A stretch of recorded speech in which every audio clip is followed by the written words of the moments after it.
Ya Tuhan, kami bersyukur atas kesempatan yang Kau berikan kepada kami untuk dapat berkumpul di rumah-Mu ini. Bimbinglah kami dengan Roh Kudus-Mu agar kami dapat mendengarkan dan memahami firman-Mu dengan hati yang terbuka. Dalam nama Tuhan Yesus kami sudah berdoa. Amin. Shalom Bapak Ibu dan Saudara sekalian. Sebelum saya bacakan firman kita pada malam hari ini, izinkan saya memperkenalkan diri terlebih dahulu. Bapak Ibu dan Saudara sekalian, nama saya adalah Karel Hotasi Siburian. Saya adalah seorang calon pendeta di HKBP yang nanti tanggal 3 Maret akan memulai pelatihan kependetaan di Seminarium Sipoholon. Jadi salam kenal Bapak Ibu. Bisa dikatakan ini menjadi khotbah pertama saya di pukul 7 malam ini, juga menjadi khotbah yang terakhir mungkin. Jadi salam kenal bagi kita semua. Mari kita buka Alkitab kita Bapak Ibu dari Matius 5 ayat 38 sampai 48. Matius 5 ayat 38 sampai 48 saya akan membacakan bagi kita sekalian. Kamu telah mendengar firman mata ganti mata dan gigi ganti gigi. Tetapi aku berkata kepadamu, janganlah kamu melawan orang yang berbuat jahat kepadamu, melainkan siapapun yang menampar pipi kananmu, berilah juga kepadanya pipi kirimu. Dan kepada orang yang hendak mengadukan engkau karena mengingini bajumu, serahkanlah juga jubahmu. Dan siapapun yang memaksa engkau berjalan sejauh 1 mil, berjalanlah bersama dia sejauh 2 mil. Berilah kepada orang yang meminta kepadamu, dan janganlah menolak orang yang mau meminjam daripadamu. Kamu telah mendengar firman, kasihilah sesamamu manusia dan bencilah musuhmu. Tetapi aku berkata kepadamu, kasihilah musuhmu dan berdoalah bagi mereka yang menganiaya kamu. Karena dengan demikianlah kamu menjadi anak-anak Bapamu yang di sorga, yang menerbitkan matahari bagi orang yang jahat dan orang yang baik, dan menurunkan hujan bagi orang yang benar dan orang yang tidak benar. Apabila kamu mengasihi orang yang mengasihi kamu, apakah upamu? Bukankah pemungut cukai juga berbuat demikian? Dan apabila kamu hanya memberi salam kepada saudara-saudaramu saja, apakah lebihnya daripada perbuatan orang lain? Bukankah orang yang tidak mengenal Allah pun berbuat demikian? Karena itu haruslah kamu sempurna, sama seperti Bapamu yang di sorga adalah sempurna. Demikian firman Tuhan. Bapak Ibu, ada yang di sini membawa atau sudah membeli Alkitab TB2? Ada? Atau sedang membawanya?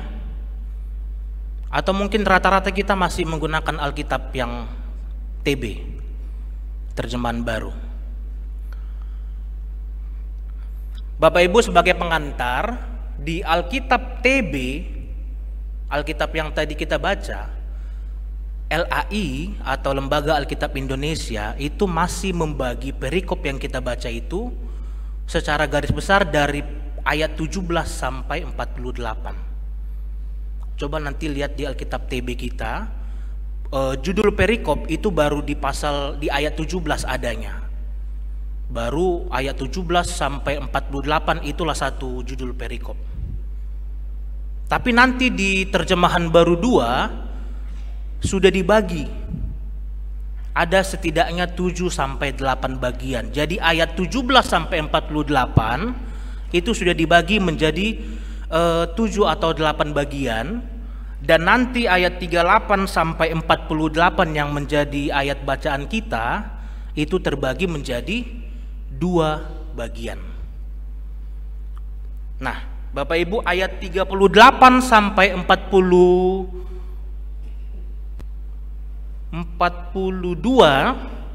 itu diberi judul pembalasan. Dan nanti ayat 43 sampai habis 48 itu diberi judul mengasihi musuh-musuh. Jadi Bapak Ibu, kalau di Alkitab TB2, perikop yang kita baca itu sudah terbagi menjadi 2 bagian. Itu artinya sebenarnya ada 2 nanti poin besar yang bisa kita ambil dari bacaan perikop kita. Jadi bukan cuma 1 ternyata Bapak Ibu, melainkan 2 tema besar. Itu sedikit pengantar supaya kita juga mengetahui bahwa ternyata LAI juga tidak sembarangan menerbitkan TB2. Bapak Ibu, perikop yang kita baca itu masih merupakan bagian sepenggal saja khotbah Yesus di bukit. Jadi pasal 5 sampai pasal 7 nanti Injil Matius itu mengisahkan tentang khotbah Yesus di bukit, dan pasal yang kita baca tadi itu merupakan penggalan dari khotbah Yesus di bukit. Ada kita tahu apa isi salah satu yang paling terkenal dari khotbah Yesus di bukit Bapak Ibu? Pasal 5 sampai pasal 7. Ini mohon maaf saya agak kepanasan di sini. Mungkin karena masih pertama begitu ya melihat Bapak Ibu di sini. Oke, ada yang tahu apa salah satu yang terkenal dari khotbah Yesus di bukit? Pasal 5 sampai pasal 7. Untuk mengingat waktu saya akan memberikan jawabannya, yaitu doa Bapa kami. Doa Bapa kami Bapak Ibu merupakan bagian juga dari khotbah Yesus di bukit. Dan kalau Bapak Ibu dan Saudara pernah berjalan di pinggir di sana, ada ucapan berbahagia di sana, itu pun merupakan bagian dari khotbah Yesus di bukit. Jadi khotbah Yesus di bukit memiliki banyak tema-tema yang sebenarnya kita familiar, dan salah satunya juga tentang bagaimana kita mengasihi musuh sebagai murid Yesus. Mari kita masuk ke bacaan. Bapak Ibu, pada zaman Yesus, hukum yang sangat dipegang erat oleh orang-orang kala itu adalah hukum Taurat. Ada berapa hukum Taurat Bapak Ibu? 10. Tapi mungkin yang kita tidak tahu, turunan dari hukum Taurat itu ratusan. Ada setidaknya 613 hukum turunan dari hukum Taurat yang 10 itu. Itu sebabnya kalau kita ingat di Matius 5 ayat 17, Yesus mengatakan, "Janganlah menyangka bahwa aku datang untuk meniadakan hukum Taurat, aku datang justru untuk menggenapinya." Saking banyaknya turunan hukum tersebut, Yesus menganggap kita tidak bisa memenuhi 600 sekian hukum Taurat. Yesus datang ke dunia untuk menggenapinya. Dan hukum yang kita baca tadi di ayat 38, masih ingat? Mata ganti mata, ganti gigi, itu adalah salah satu hukum tentang pembalasan, atau hukum tentang keadilan, atau istilahnya adalah lex talionis. Lex talionis, sebuah hukum yang berbicara tentang keadilan. Namun pada zaman itu orang-orang sering menggunakan hukum tersebut sebagai ajang untuk balas dendam secara pribadi. Jadi di hukum Taurat, hukum mata ganti mata itu sangat terkenal. Saya sebutkan satu contoh di Keluaran 21 ayat 23 sampai 25. Di situ dikatakan, "Tetapi jika perempuan itu mengalami cedera, engkau harus menuntut nyawa ganti nyawa, mata ganti mata, gigi ganti gigi, tangan ganti tangan, kaki ganti kaki, lepuh ganti lepuh, luka ganti luka, bengkak ganti bengkak." Itu hukum Taurat. Sejak Keluaran itu sudah ada.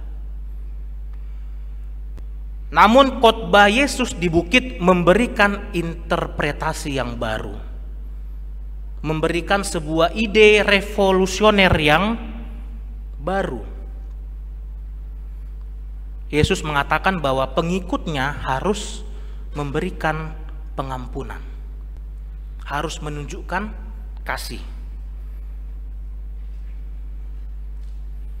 Jadi Yesus datang untuk menunjukkan bahwa sebenarnya di dalam hukum Taurat itu sendiri ada kasih. Jadi bukan hanya sekedar ajang untuk membalas dendam.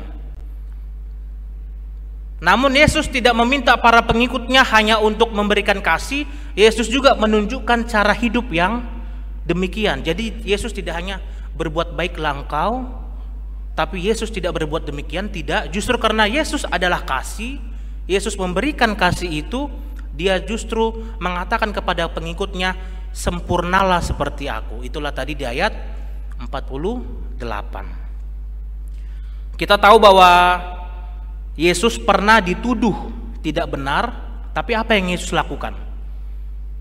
Yesus diam. Matius 26 ayat 63. Ketika dihina dan dipukul, apa yang Yesus lakukan? Yesus diam dan tidak membalas. Oleh sebab itu, murid atau pengikut Yesus juga harus melakukan hal yang sama, dan itu Yesus tunjukkan dalam 3 poin penting yang menjadi bacaan kita pada malam hari ini. Yang pertama, siapapun yang menampar pipi kananmu, berikan juga pipi kirimu. Itu yang pertama. Mungkin beberapa di antara kita sudah tahu, atau kalau belum tahu, mari kita tahu bersama. Bapak Ibu, di zaman Yesus atau di zaman kehidupan sebelum Yesus atau sesudah Yesus, menampar pipi itu bukan pakai telapak tangan ini. Jadi bayangkan saya di sini, ada orang yang ada di hadapan saya, biasanya kita menampar bagaimana? Kita akan menggunakan tangan kanan kita, terus kita menampar pipi kawan kita. Tapi pipi mana yang ditampar? Pipi kiri. Tapi pada zaman dulu, cara menghina seseorang yang paling hina adalah menampar pipi kanan menggunakan telapak tangan ini. Jadi menampar kayak gini. Itu cara yang paling hina. Oleh sebab itu dikatakan di situ, siapapun yang menampar pipi kananmu, artinya itu sudah sangat hina, sudah paling hina dari tamparan biasa. Tapi Yesus mengatakan berikan juga pipi kirimu.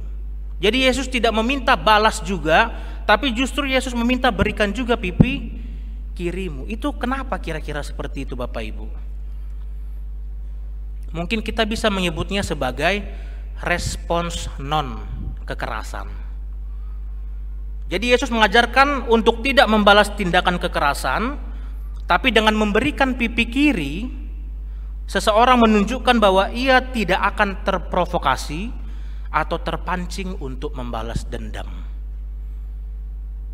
Jadi artinya Yesus meminta agar kita berefleksi, biarlah pembalasan itu juga terjadi pada kita, maka berikan juga pipi kirimu, tapi jangan sampai engkau membalas.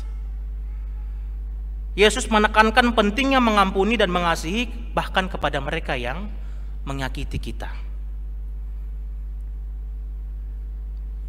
Jadi kalau kita sudah ditampar pipi kanan kita pakai telapak tangan yang ini, yang menunjukkan sangat hina kita, jangan kita membalas tamparan tersebut, tapi berikan pipi kiri,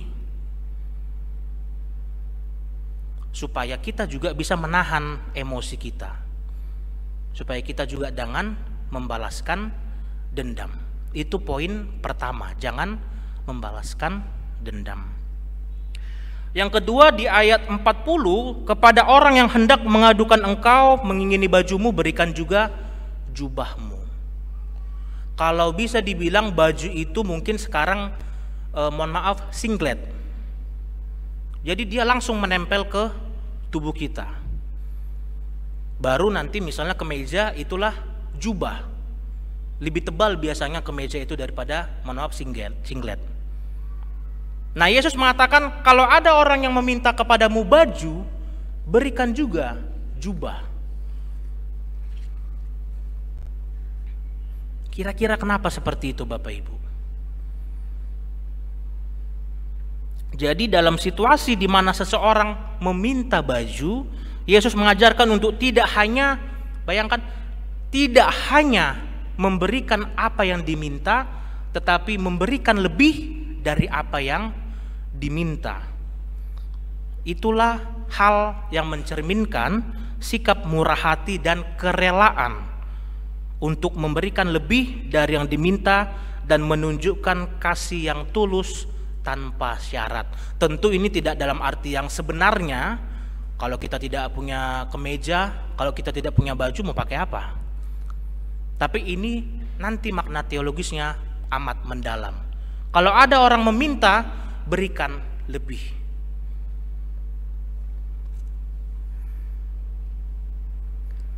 Yang ketiga di ayat 41, siapapun yang memaksa engkau berjalan sejauh 1 mil, berjalanlah bersama dia sejauh 2 mil.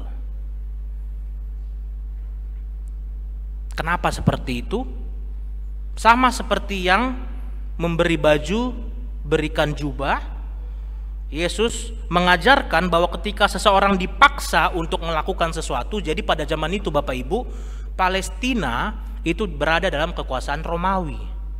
Dan tentara Romawi itu punya hak untuk memaksa orang-orang Palestina membawa barang tentara, membawa barang-barangnya. Makanya Yesus mengatakan kalau kau dipaksa berjalan sejauh 1 mil, berjalanlah bersama mereka sejauh 2 mil. Yesus mengatakan kalau kau dipaksa, maka pengikutnya harus meresponnya dengan kemurahan hati dan melakukan lebih dari apa yang diminta. Hal ini mencerminkan sikap pelayanan dan kasih yang melampaui batas-batas kewajiban. Kalau kau diminta untuk mengerjakan A, kerjakan lebih. A1, tambahkan sedikit komanya. Dan terakhir Yesus berkata pada ayat 42, berilah kepada orang yang meminta kepadamu dan janganlah menolak orang yang mau meminjam daripadamu. Kalau ini sudah sangat jelas Bapak Ibu ya. Artinya jangan menolak orang yang mau meminjam daripadamu. Itu juga berbicara tentang kasih. Dan semua tindakan tersebut menunjukkan sikap murah hati dan kasih yang diajarkan oleh Yesus. Berakhir di situ sajakah Bapak calon pendeta? Tidak Bapak Ibu. Itu masih berhenti di ayat 42. Bacaan kita masih sampai ayat 48. Bapak calon pendeta, kalau misalnya saya sudah berhasil untuk tidak membalas kejahatan dengan kejahatan, mata ganti mata dan seterusnya, lantas apa selanjutnya yang harus saya lakukan? Inilah dia Bapak Ibu. Apa dikatakan di ayat 43? Kasihilah sesamamu manusia dan bencilah musuhmu, itu hukum Tauratnya. Tapi di ayat 44 Yesus mengatakan kasihilah musuh-musuhmu dan berdoalah bagi mereka yang menganiaya kamu. Jadi di ayat 43, kamu telah mendengar yang difirmankan, itu ibaratnya Yesus mengatakan kalian sudah tahu kok hukum Taurat itu seperti apa. Apa itu? Kasihi sesamamu, bencilah musuhmu. Tapi aku berkata, aku di sini adalah Yesus, tapi aku berkata, kasihilah musuh-musuhmu dan berdoalah bagi mereka yang menganiaya kamu. Bapak Ibu, kalau kita sudah selesai atau kita sudah berhasil dalam tanda kutip tidak melakukan kejahatan dengan kejahatan, next step-nya adalah berdoa bagi musuh-musuh kita.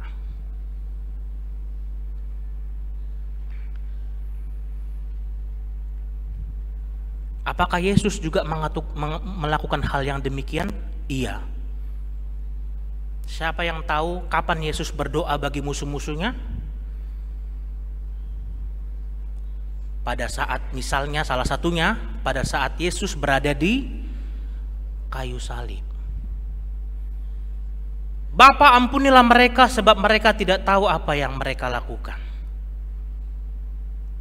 Bayangkan Yesus dihina, Yesus dicambuk, Yesus dipukul, Yesus diberi mahkota berdarah, Yesus ditusuk tangannya, kakinya, semuanya, Yesus dipermalukan, tapi Yesus masih sanggup berdoa justru untuk kebaikan mereka. Oleh sebab itu di ayat 46 sampai 47 Yesus memberi pertanyaan, apabila kamu mengasihi orang yang mengasihi kamu, apa upahmu? Bukankah pemungut cukai juga berbuat demikian? Apabila kamu hanya memberi salam kepada saudaramu saja, apa lebihnya perbuatanmu? Bukankah bangsa-bangsa yang tidak mengenal Allah pun berbuat demikian?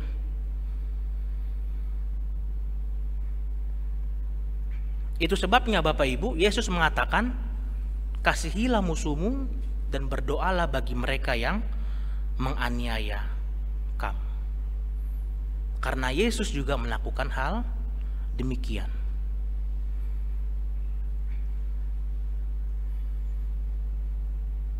Jadi pertanyaan-pertanyaan di ayat 46 dan 47 itu sudah terjawab sebenarnya Bapak Ibu.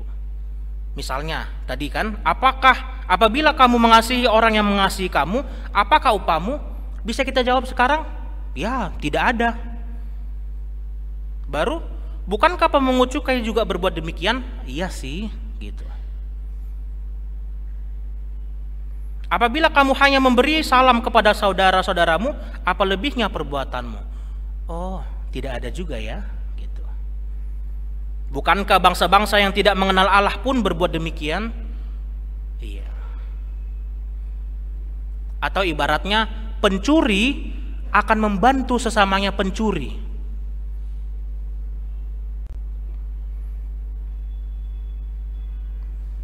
Jadi itu adalah hal yang manusiawi. Kalau kita baik kepada teman kita yang baik, itu manusiawi. Lazim. Tapi kalau kita baik kepada orang yang menjahati kita, itulah kasih. Itulah pengampunan. Jadi istilahnya membalas kebaikan dengan kejahatan adalah sebuah hal yang jahat. Membalas kebaikan dengan kebaikan adalah hal yang manusiawi, tapi membalas kejahatan dengan kebaikan adalah kasih. Itu sebabnya tema kita pada minggu hari ini adalah mengasihi musuh. Sesuatu hal yang mungkin terdengar sulit bagi kita, tapi sebagai pengikut Kristus kita harus terus berusaha untuk melakukan hal tersebut. Bapak Ibu, tadi kita sudah baca epistel kita yang terambil dari Mazmur 37 ayat 1 sampai 11. Tadi epistel kita berbicara tentang ayat 1, jangan marah karena orang yang berbuat jahat, jangan iri hati kepada orang yang berbuat curang. Pada ayat yang ketiga, percayalah kepada Tuhan dan lakukanlah yang baik. Ayat 4, bergembiralah karena Tuhan. Pada ayat 8, berhentilah marah dan tinggalkanlah panas hati itu. Jadi Bapak Ibu, baik tentang epistel kita dari Mazmur tadi maupun dari Matius 5 ayat 38 sampai 48, keduanya mengajarkan kita untuk tidak bereaksi dengan marah atau balas dendam terhadap kejahatan. Mazmur 37 menyarankan untuk tidak iri atau marah kepada orang yang berbuat jahat, dan Matius 5 tadi mengajarkan kita untuk tidak membalas kejahatan dengan kejahatan.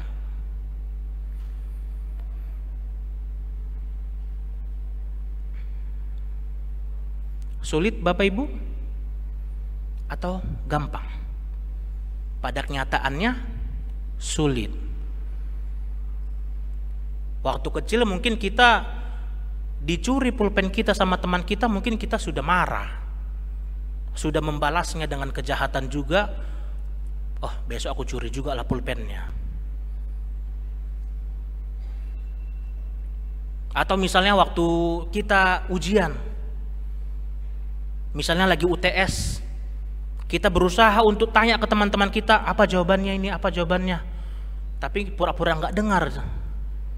Ah, nanti kau ku balas nanti di UAS, nggak aku kasih tahu jawabannya. Dan tindakan-tindakan yang lain. Bapak Ibu, memang di ayat 48 Yesus meminta kita untuk menjadi sempurna, sama seperti Bapa yang di sorga juga sempurna. Tapi apakah Yesus di sini meminta kita untuk betul-betul menjadi sempurna? Tidak. Karena manusia tidak akan pernah menjadi sempurna. Loh, jadi apa yang harus kita lakukan, Bapak calon pendeta? Terus berusaha untuk menjadi sempurna. Bukan kesempurnaan itu yang kita minta atau yang dimaksudkan Yesus, tapi usaha yang terus kita lakukan untuk sama seperti Bapa yang sempurna itu. Tidak mungkin kita menjadi sempurna, tapi teruslah berusaha untuk sama seperti Bapa dengan terus menunjukkan kasih dan pengampunan. Sulit, tapi memang harus itu yang kita kerjakan. Oleh sebab itu, Bapak Ibu, tema kita atau ayat renungan kita pada hari ini mengajarkan tema yang sangat mendalam dan tantangan yang amat berat yang diberikan Yesus kepada murid-muridnya dan juga kepada kita, yaitu tentang mengasihi musuh. Oleh sebab itu, setidaknya saya menuliskan di sini ada 5 poin penting yang mungkin dapat menjadi renungan kita bersama untuk 1 minggu ke depan maupun untuk kehidupan kita yang seterusnya. Yang pertama, kasih yang melampaui hukum Taurat. Tadi kita mendengar Yesus mengatakan, mata ganti, kamu telah mendengarkan sebuah hukum, mata ganti mata, gigi ganti gigi. Tapi aku berkata kepadamu, janganlah melawan orang yang berbuat jahat kepadamu. Bapak Ibu, ajaran Yesus ini menentang konsep ajaran pada waktu itu. Kasih yang diajarkan Yesus itu melampaui hukum Taurat. Bukan balas dendam yang diminta, tetapi lagi-lagi tentang kasih dan pengampunan. Yang kedua, mengasihi musuh dan mendoakan mereka. Yesus melanjutkan khotbahnya dengan ajaran yang lebih radikal atau yang tadi lebih revolusioner. Kasihilah musuhmu dan berdoalah bagi mereka yang menganiaya kamu. Hal ini adalah panggilan untuk mengasihi dengan kasih tanpa syarat. Tanpa syarat. Mengasihi tidak mengharapkan imbalan. Sanggupkah kita mengasihi sesama tanpa imbalan? Harus sanggup. Kalau nanti Natal, kalau memang niat kita ada memberi kue kepada tetangga kita, berikan saja. Tidak usah berharap nanti dia kasih juga gak kue kepada aku. Kalau memang kita lagi ada rezeki, kasih. Kasih yang tidak mengharapkan imbalan, dan juga teruslah berdoa kepada mereka, bahkan musuh kita sekalipun.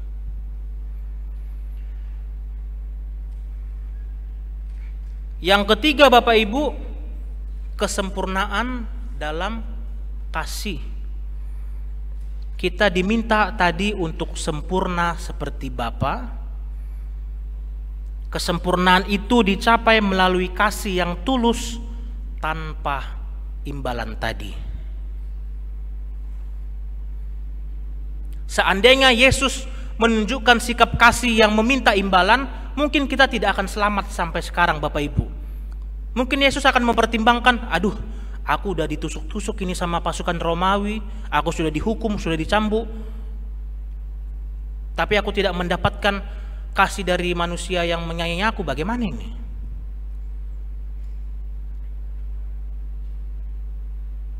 Pada dasarnya kita adalah manusia yang berdosa, tapi Yesus tetap datang untuk menunjukkan kasih-Nya, pengampunannya, bukan balas dendam.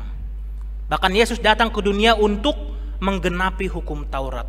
Tadi seperti yang saya katakan, sulit untuk melakukan 613 hukum turunan, tapi Yesus datang untuk menggenapi.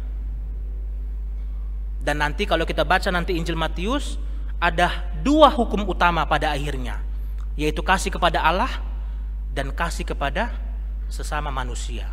Dari sekian banyak hukum Taurat, 613 turunan hukum Taurat, Yesus datang menggenapinya dengan mengatakan, hukum yang pertama, kasih Tuhan Allahmu, yang kedua, kasihilah sesama manusia. Pak Capen, bagaimana implementasinya dalam kehidupan? Yang pertama, tentu mari kita luangkan waktu untuk berdoa, apalagi untuk musuh-musuh kita. Lagi-lagi sulit, iya, tapi harus kita lakukan. Tuhan, saya berdoa untuk bos saya yang suka memarahi saya berdoa supaya bos saya tidak marah lagi kepada saya. Sesimpel itu saja sudah sangat baik doanya. Apalagi kalau kita mendoakan, berkatilah Tuhan supaya bos saya sehat selalu, saya juga diberi tambahan gaji, kalau marah-marah sedikit ya sudahlah, tidak apa-apa, yang penting saya tetap bekerja di sini. Contoh kecil. Yang kedua, mari kita tunjukkan kasih dalam setiap tindakan kita. Kalau misalnya ada orang pengemis di jalanan, kita kasih saja 1000, itu sudah sangat membantu dia. Mungkin kecil bagi kita, tapi bagi dia mungkin sudah besar. Itulah sebabnya Bapak Ibu di Injil yang sama, Injil Matius nanti pasal 25, Yesus mengatakan, apapun yang engkau berikan kepada saudaraku yang paling hina ini, engkau juga sudah melakukannya kepada aku. Nanti itu ada di pasal 25. Apapun yang engkau lakukan kepada saudaraku yang paling hina ini, engkau sudah melakukannya kepadaku. Itulah kasih. Dan yang terakhir, hindari balas dendam. Ketika kita tergoda untuk melakukan balas dendam, ingat Matius 5 ayat 38 sampai 48. Kita harus meresponnya dengan kasih dan pengampunan. Adakah kita yang tahu tentang kisah seorang paus yang pernah ditembak? Masih ada, saya juga lupa siapa nama pausnya. Tapi ada kisah tentang seorang paus, dia ditembak, kena kok ke tubuhnya. Kemudian penembaknya dimasukkan ke dalam penjara. Tapi apa yang dilakukan paus tersebut? Dia mengunjungi penembaknya, berdoa bersama penembaknya, tidak melakukan balas dendam. Pada akhirnya penembaknya juga menjadi Kristen. Sesimpel itu Bapak Ibu. Sulit, tapi harus kita lakukan. Kalau tidak bisa langsung, mulai dari hal-hal yang kecil. Tuhan, aku sebenarnya benci sama dia, tapi bantulah aku Tuhan, supaya benciku berkurang. Kalau masih ada benciku, kurang-kurangi Tuhan. Gitu. Kalau tidak bisa langsung, pelan-pelan saja. Jadi Bapak Ibu dan saudara-saudara sekalian, panggilan untuk mengasihi musuh itu memang adalah panggilan yang sangat berat. Tetapi kalau kita bisa melakukannya, itu adalah panggilan yang penuh dengan berkat. Bahkan mungkin kebaikan kita juga akan mengubah orang yang jahat itu menjadi baik. Melalui tindakan kasih dan pengampunan kita mencerminkan kasih Allah yang tanpa batas dan memperlihatkan kepada dunia nilai-nilai kerajaan Allah.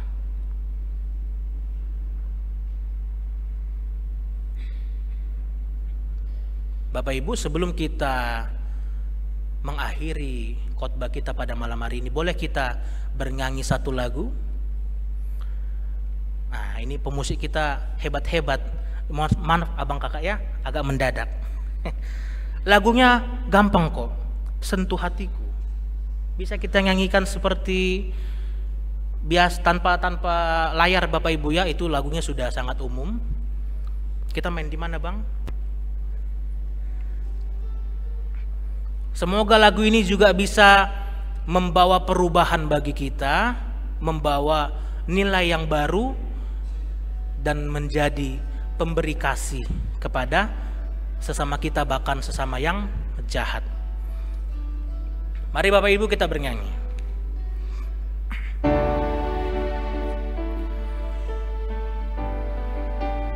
Betapa ku mencintai segala yang telah terjadi, tak pernah sendiri jalani hidup ini, selalu menyertai. Bisa naikkan satu bang? Naikkan satu.